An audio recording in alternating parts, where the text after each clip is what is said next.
naomba kuongea na mabi harusi. Asalamu alaykum vipenzi.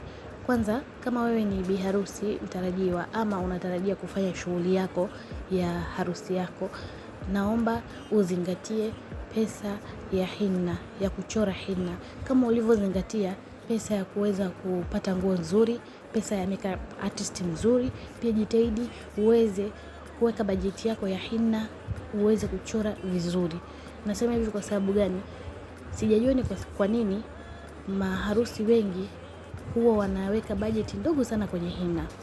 Yaani ni kwamba wanaweka, yani bi harusi anataka achore 30, mikono mpaka juu, miguu mpaka juu. Yaani full.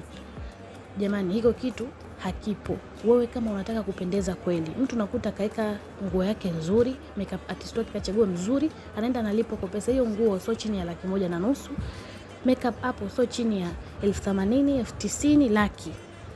Lakini akija kuchora anataka ua la 30. Why? Jamani mabi harusi, msijibanie, pendezeni siku zenu.